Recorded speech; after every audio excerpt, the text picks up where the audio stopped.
안녕하세요. 이번 과목은 에스라, 느헤미야, 에스더 이후에 예수님 초림까지의 그 중간 시대에 대한 역사를 봅니다. 그래서 이번 과목은 중간 시대에 나타난 천국운동의 역사입니다.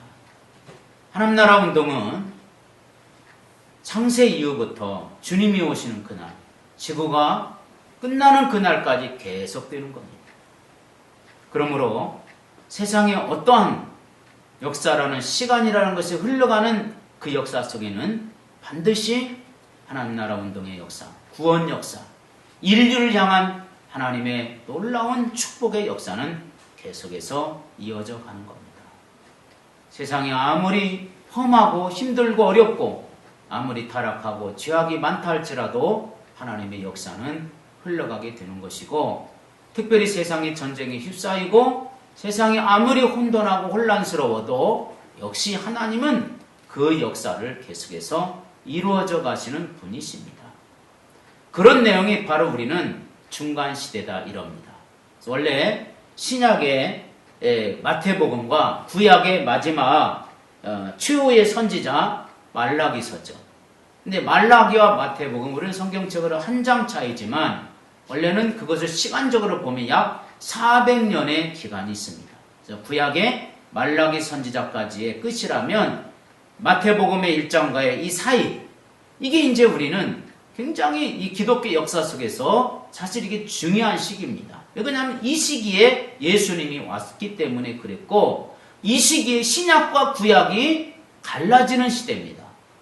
그래서 성경에는 그러한 역사가 공식적으로 나와 있지는 않지만 우리는 여러 가지 교회 역사를 통해서, 특별히 세상 역사도 마찬가지입니다만은 그 속에서 하나님이 하시는 일들을 우리가 볼 수가 있게 되는 겁니다. 그래서 이 기간 동안 역사의 암흑기다 이러기도 해요. 암흑기다, 흑암기다 이렇게도 얘기를 합니다. 왜 그러냐면 그때는 그 시기에는 왜 암흑기라고 그러냐면은 이 시기에는 선지자도 나타나지 않고, 그렇다고 해서 제사장도 나타나지 않고, 예언자도 없었고, 그래서 하나님이 이때는 침묵의 시기다. 그래서 이걸 신구약 중간사 또는 신구약 중간시대 이렇게 얘기를 하는데, 오늘 우리는 이 시간에 대해서 공부하려고 합니다. 그래서 오늘은 이 시간에는 첫 번째 중간시대에 대한 내용인데, 페르시아와 그리고 헬라 제국 시대에 대해서 우리가 생각을 해보기로 하겠습니다. 여러분이 가지고 있는 교재는 71페이지 2권, 우리 하나님나라 운동에 대한, 천국운동에 대한 교재 2권 71페이지에 보게 되면 이제 우리가 봐야 될 공부할 수 있는 내용이 거기에 나옵니다. 제일 먼저 우리는 구약의 마지막 예언자 말라기 시대를 우리가 어떻게 보냐면 BC 424년에서 331년을 봅니다.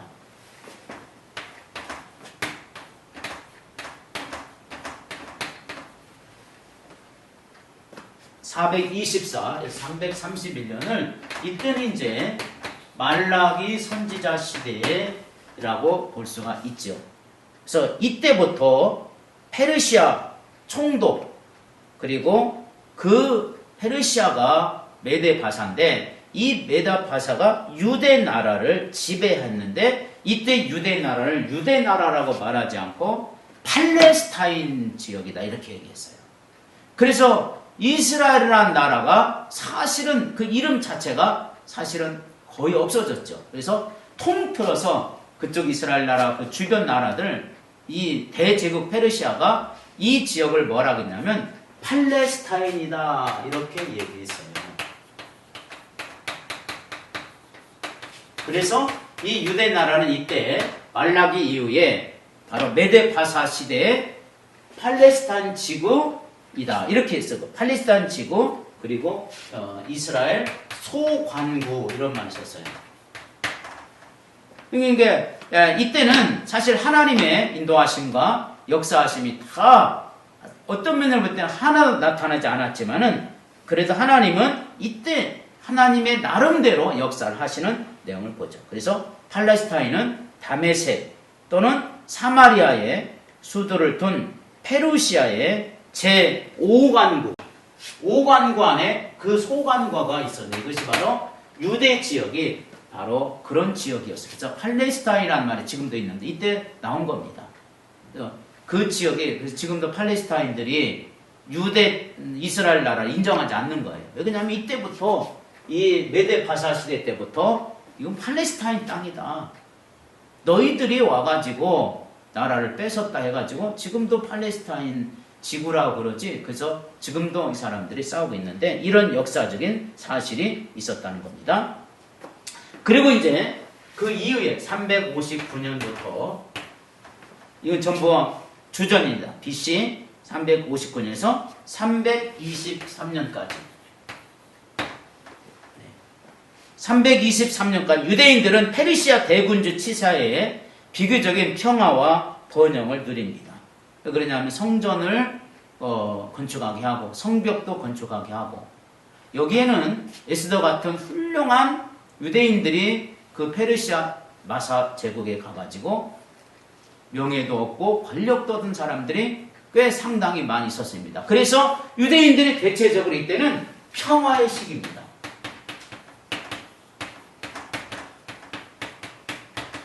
메데 바사의 시대였고 메데 바사에 의해서 아주 페르시아 시대에 의해서 굉장히 평화와 번영을 누리고 그리고 여러 가지 보호하심을 받은 이런 시대였습니다. 유대인들은 알렉산더 대왕의 정복의 유업과 그리고 페르시아 대군주에 대한 충절로 이때 또한 분열되게 됐던 시기도 또 이때입니다. 페르시아가 바로 헬라 제국에 의해서 알렉산더 대왕에 의해서 이렇게 이제 결국은 멸망이 돼요.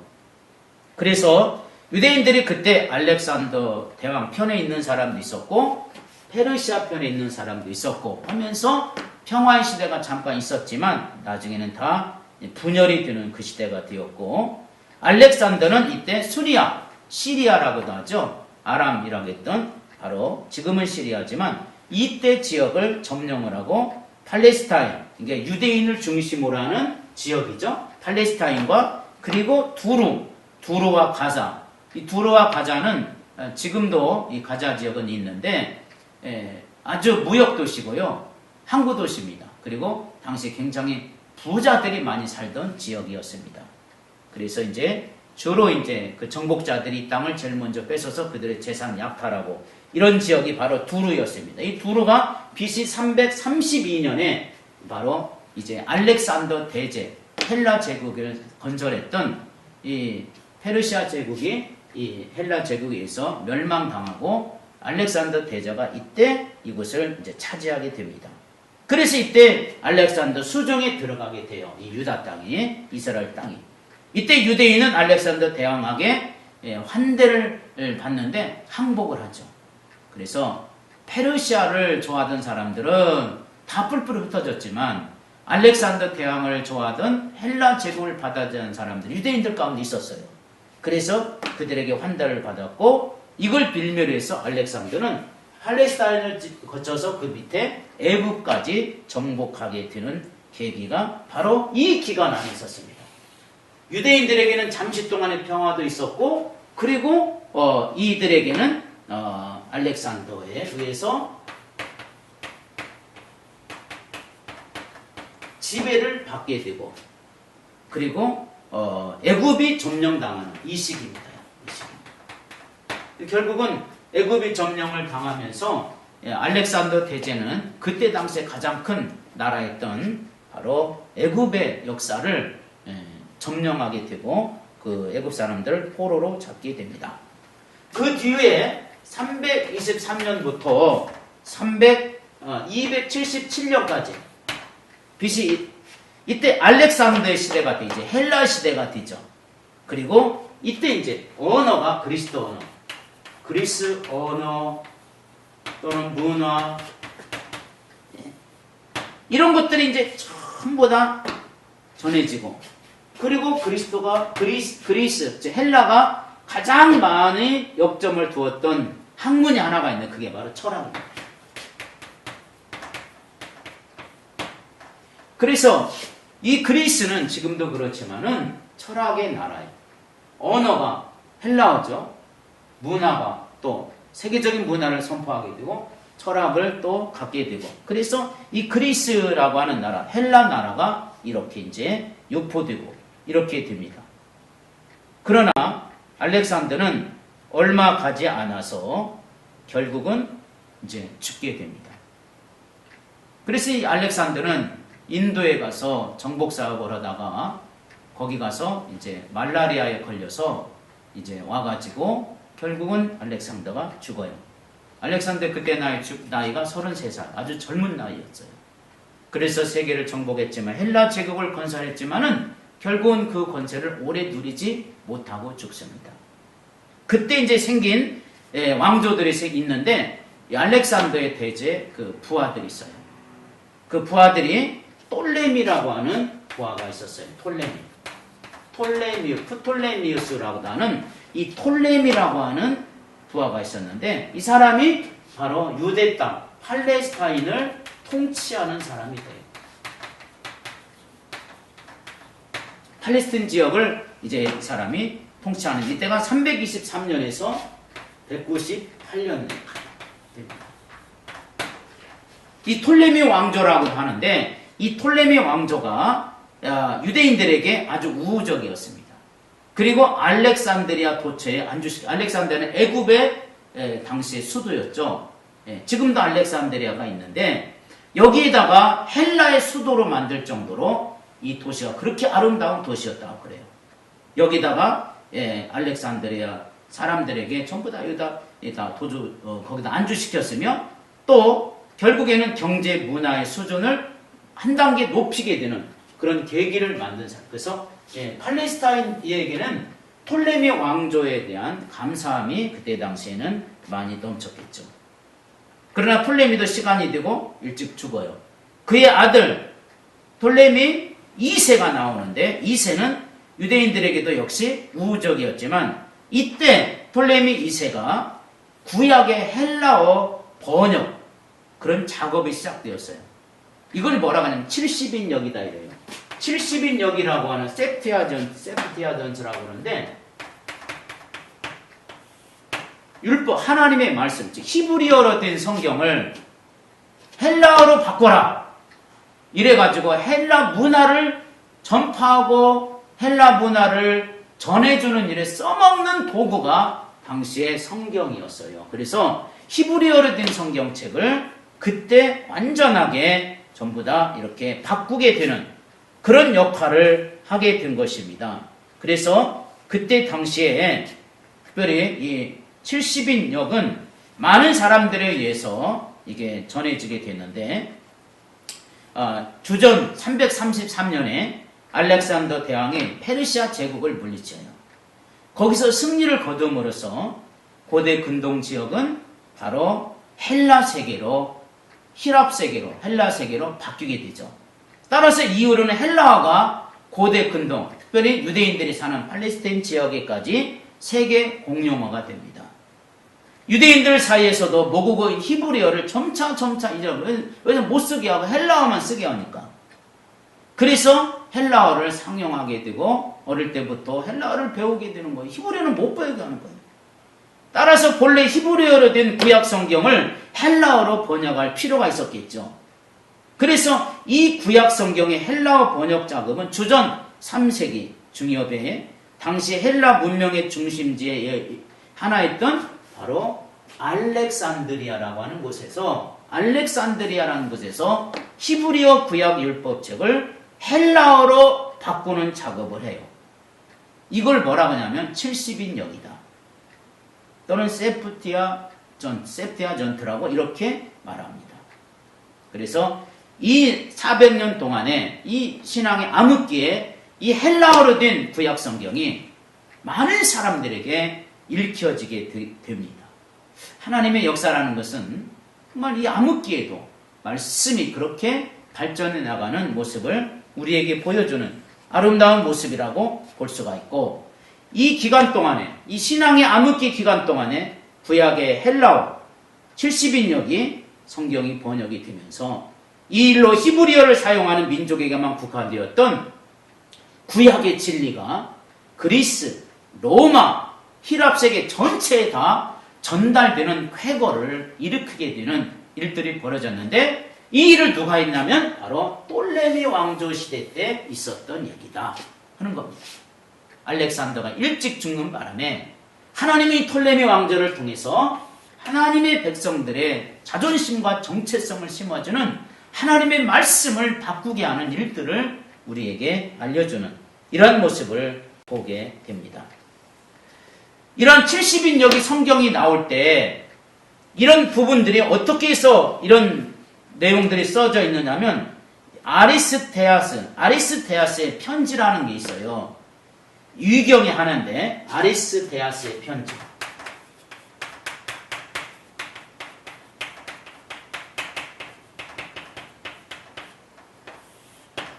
이 아리스테아스의 편지라는 것이 있는데 톨레미 시대, 톨레미 1세 말고 톨레미 2세죠. 톨레미 2세의 신하인 바로 이 사람의 이름 아리스테아스. 아리스테아스가 자기 형제인 필로크라테스에게 편지글 하나 보내. 그러니까 이 사람은 톨레미 2세의 신하였습니다. 이 사람의 자기의 형제인 필로크라테스에게 편지를 써서 보냈는데 그 편지는 기원전 200년에서 기원 후 33년 사이에 기록된 것으로 비교적 다양한 연대가 기록되고 제시되어져 있어서 아주 이 글은 사실에 입각한 편지다라고 인정하는 그런 구약의 문헌입니다. 이 서신이 주목받는 이유는 바로 이 서신에 보면 히브리어 성경을 헬라어로 번역하게 된 과정을 아주 상세하게 기록하고 있어서요. 그래서 아리스테아스의 편지가 유명한 편지가 된 겁니다. 그래서 아마 그 왕궁을 중심으로 해서 작업을 시작한 것 같아요. 그래서 왕의 밑에서 신하가 이 내용을 소상하게 기록될 정도면은 하나님이 그 속에서 역사했을 거예요. 헬라가 무슨 기독교 국가도 아니고 하나님을 뭐 전적으로 섬기는 국가다. 오히려 우상 국가인데 하나님은 그 속에서 하나님의 말씀을 온 세계 속에 이미 하나님은 온 세계를 가슴에 품고 일하는 모습이 그때부터 이미 나타나고 있었던 것을 우리에게 알려주고 있는 그런 부분이라고 말할 수가 있습니다. 그래서 아리스테아스의 편지글을 보게 되면 70인역이 이렇게 어떻게 해서 기록되어져 있던 내용을 우리에게 알려주는 그런 내용입니다. 뿐만 아니라 이제 BC 164년 BC 164년서부터 보게 되면 톨레미 왕조 이후에 나타나는 또 하나의 왕조가 하나가 있는데 바로 셀루쿠스라고 하는 왕조입니다. 역시 톨레미나 셀루쿠스는 다 알렉산더의 부하들이었습니다. 그래서 이 톨레미는 유대 땅 이런 지역에 이렇게 저 밑에 애굽 알렉산드리아 이 지역을 지배하게 했고 셀루쿠스는 유대 땅 위의 나라 시리아 북쪽이죠. 셀루쿠스 왕조가 하나 또 들어섰죠. 그래서 이 이스라엘을 중심 유대 땅을 중심으로 해서 남쪽은 유대 땅을 포함한 남쪽은 바로 톨레미 왕조가 차지했고 그리고 북쪽 시리아죠. 시리아입니다. 시리아 지역에 바로 셀루쿠스 왕조가 들어서게 됩니다.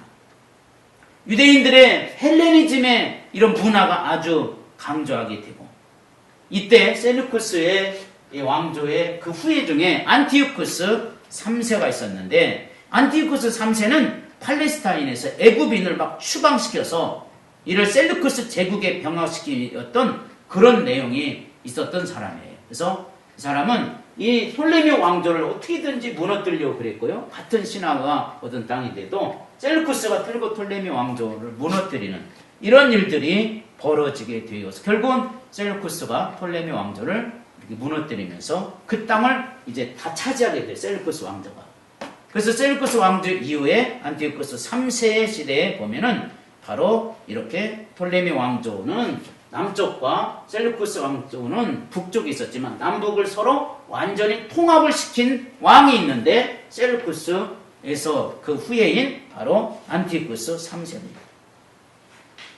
안티오쿠스 3세가 시간이 되어 때가 죽자 안티오쿠스 4세가 나옵니다.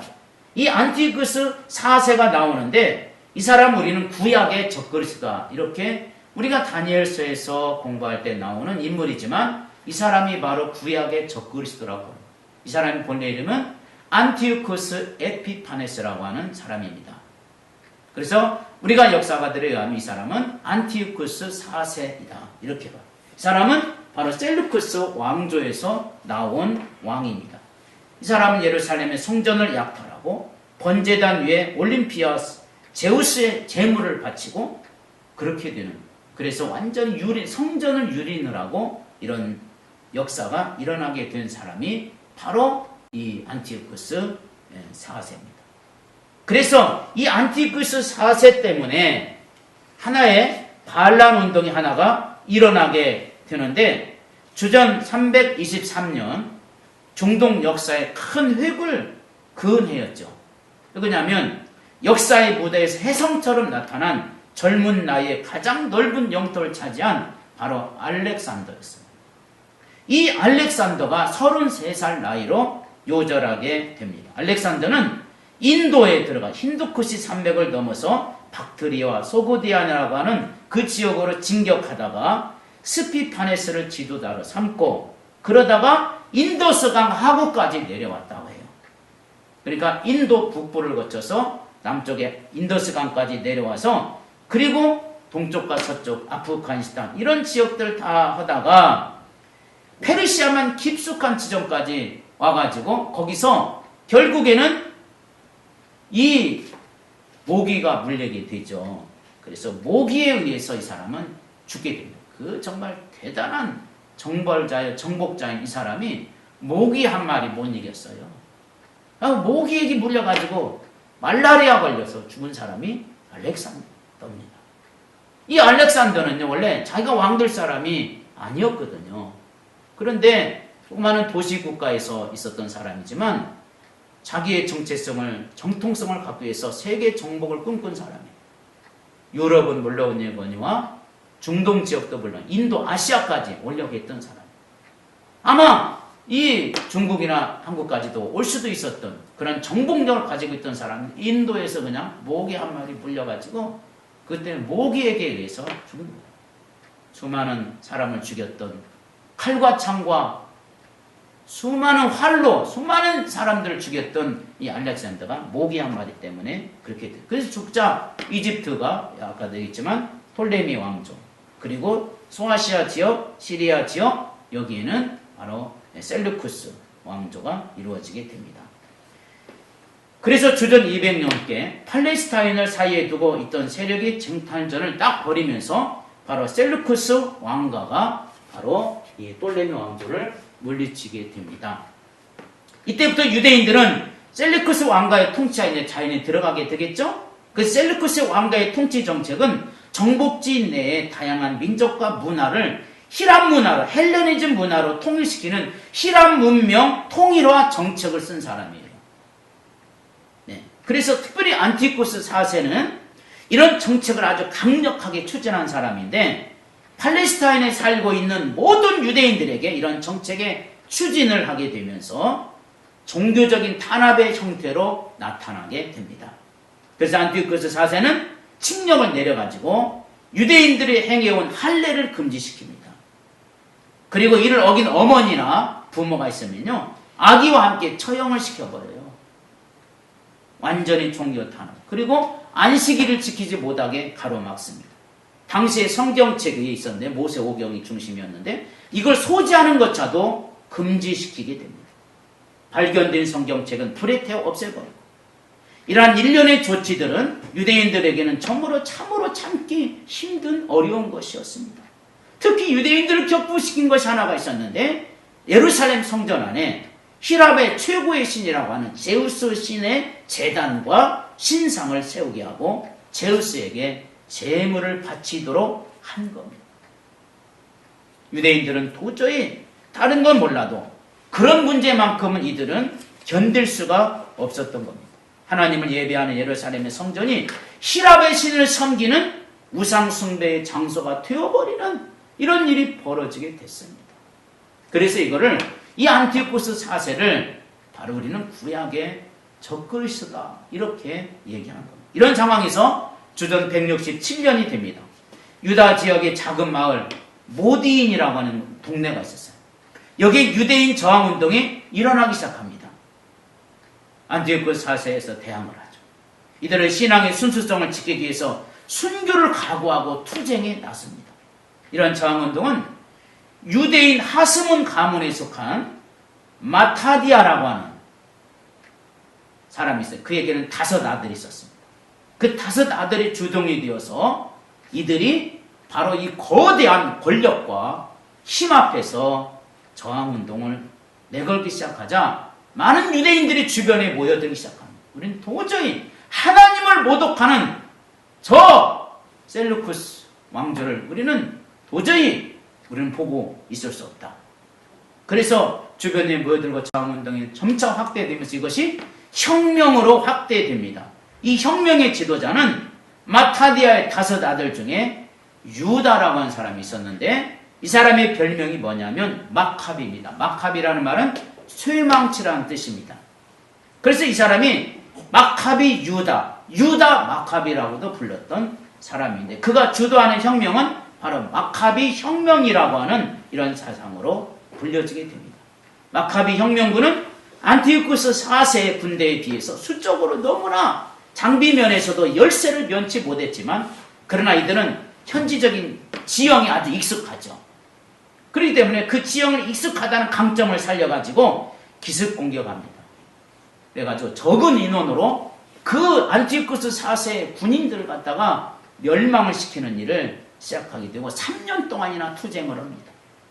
그래서 유다 마카비가 이끄는 혁명군은 마침내 예루살렘을 장악하는데 성공하게 됩니다.